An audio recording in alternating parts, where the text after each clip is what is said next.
Come si fa a dire di no ad una focaccia del genere? È impossibile. Croccante, areata, bollosa, alle patate, quindi buonissima. Prepariamola insieme. Iniziamo. 300 g di farina zero, setacciata possibilmente, 250 ml di acqua, proprio leggermente tiepida, 7 g di lievito. Puoi aumentare anche fino a 10 se hai più fretta di farla crescere.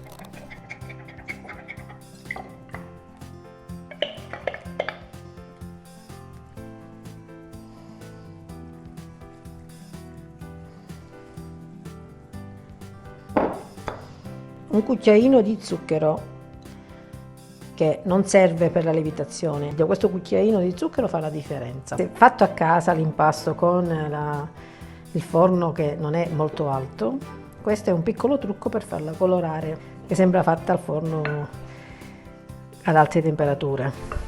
Un cucchiaino di sale.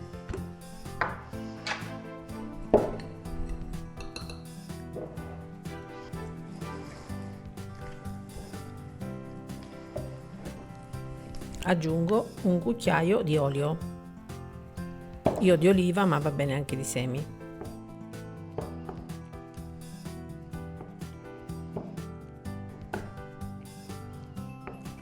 Lo facciamo assorbire. Continuo a mano. Prima diamo una piccola impastata per far assorbire tutto l'olio.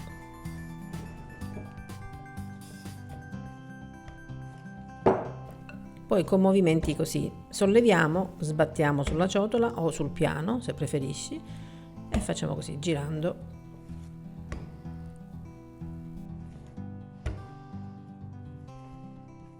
Come vedi è appiccicoso, e così deve essere. Quindi copriamo e lasciamo riposare, lievitare per almeno un'oretta a temperatura ambiente. Sarà così, già cresciuto un po', quindi con le mani bagnate di acqua prendiamo, solleviamo e facciamo ricadere su, semplicemente.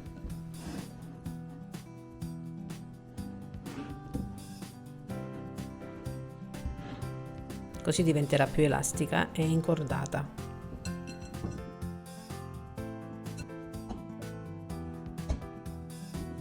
Così più liscia, come vedi.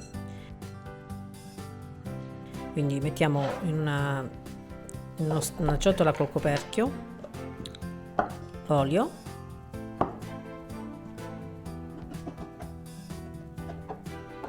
e l'impasto che abbiamo lavorato.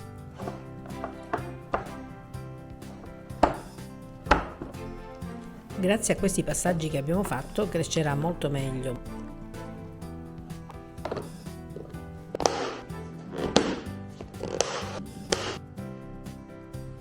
In frigo per almeno 12 ore. Oppure 3-4 ore a temperatura ambiente, dipende da quanto tempo hai. Io l'ho messa in frigo, poi l'ho tolta la mattina dopo e l'ho tenuta a temperatura ambiente per un paio d'ore e questo è il risultato. Come la tocchi fa bolle.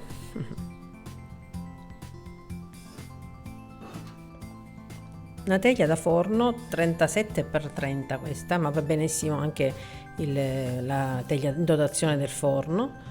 La ungo con olio e capovolgo l'impasto senza stressarlo questa volta. Trattiamola delicatamente, così allargandola leggermente con le dita, facendo una piccola pressione, così rimarrà tutta l'aria all'interno. Non usate il mattarello, se no tutto il lavoro fatto è perso. Tutto pieno d'aria, come vedi. Metto da parte e intanto avevo bollito 2 patate schiacciate e le condisco con sale, origano, se ti piace, se no no. Ci sta benissimo anche il rosmarino, e olio.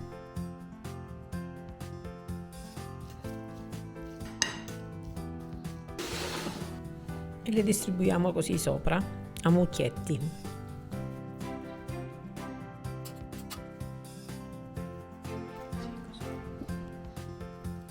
Che bello, si inizia a sentire la primavera, gli uccellini, non vedo l'ora, è la mia stagione preferita, la primavera. Speck, questo è tagliato già a filetti, quindi più piccolo è meglio è. Se vuoi farla vegetariana non metterlo.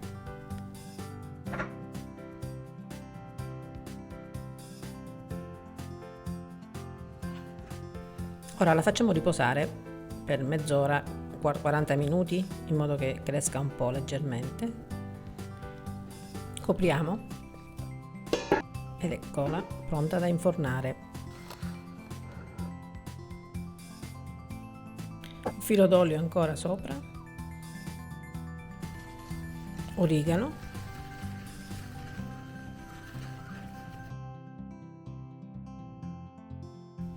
e inforniamo a 200 gradi statico o ventilato, va benissimo, io uso il ventilato, per 25-30 minuti. A dopo.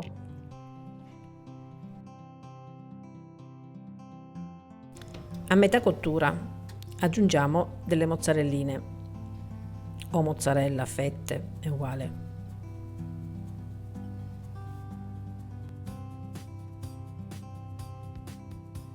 E proseguiamo la cottura fino ad arrivare al tempo che vi avevo detto all'inizio, quindi più o meno 25 minuti in totale, va bene. Voilà, pronta. Profumo è eccellente. Adesso vediamo se è venuta bella croccante ed alveolata.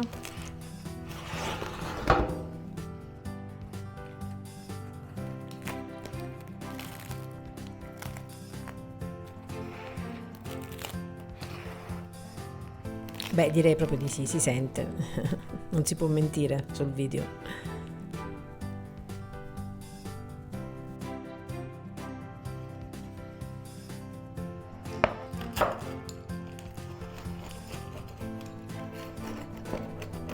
Vediamo l'interno, ancora è bollente ma va bene.